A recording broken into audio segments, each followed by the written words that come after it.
तथागत सम्यक संबुद्ध बुद्धांनी भगवंतांनी निर्माण केलेला अनुपम असा सद्धम्म, त्या सद्धम्मावर आरूढ पूजनीय वंदनीय भिक्खू संघ त्रिकाळातील या तीन रत्नास अत्यंत श्रद्धापूर्वक त्रिवार अभिवादन करतो। चौथे रत्न म्हणजे परमपूज्य बोधिसत्व डॉक्टर बाबासाहेब आंबेडकर यांना देखील पंचांग प्रणाम करतो। आपणा सर्वांना अंजलीबद्ध अभिवादन वंदन करतो। आज आपण भगवंताच्या अमृतमय वाणीतून निघालेले सुभाषित याची इतंभूत माहिती घेणार आहोत। अत्यंत कमी शब्दात अत्यंत सारयुक्त असा हा उद्घोष आहे।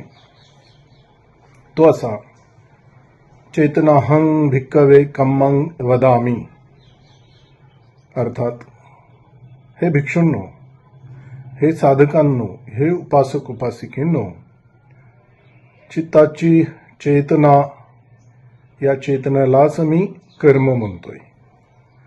काय आहे चित्ताची चेतना? ज्यावेळेस चित्तामध्ये उमटतं की राग हे अकुशल आहे, द्वेष हे अकुशल आहे आणि मोह अकुशल आहे। ज्यावेळेस हे चित्तावर निर्माण होतं, आपलंही अकल्याण आहे, दुसऱ्याचंही अकल्याण आहे। आणि चित्तावर रागाने रंजित झालेली व्यक्ती, द्वेषाने दूषित झालेली व्यक्ती आणि मोहाने मूढ झालेली व्यक्ती हे जसा विचार करते तशीच बोली बोलू लागते।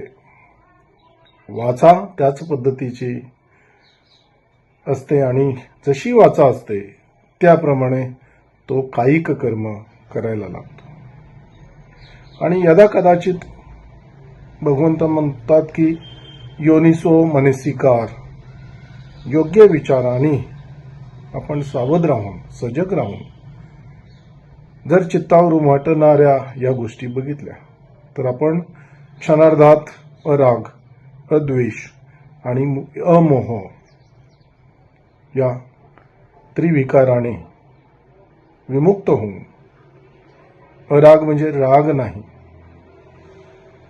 रागाने रंजित झालेले नाही, द्वेष नाही, द्वेषाने चित्त दूषित नाही, मोहाने मूढता आलेली नाही चित्तावर, म्हणून ते चित्त सावध आहे, सजग आहे, जागृत आहे।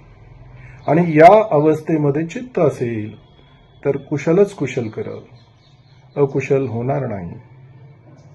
आणि कुशल अर्थातच आपलं मांगल्य यामध्ये आहे, लोकांचं मांगल्य आहे, शेजाऱ्या पाजाऱ्याचं आणि एकंदरीत समाजाचं मांगल्य आहे। असे हे कल्याणकारी विचार कायेने वाचेने चित्तेने, तर सर्वप्रथम चित्ताला भगवंताने अत्यंत महत्त्वाचं स्थान दिलेलं आहे। म्हणून चित्तावर आपण काय विचार करतो, काय जागृत करतो, हे सर्वस्वी कुशल आणि अकुशल, पुण्य आणि पाप या गोष्टीस चालना देत असतं। आणि हे विचार पुढे भवचक्राला, ते दुःखचक्राचं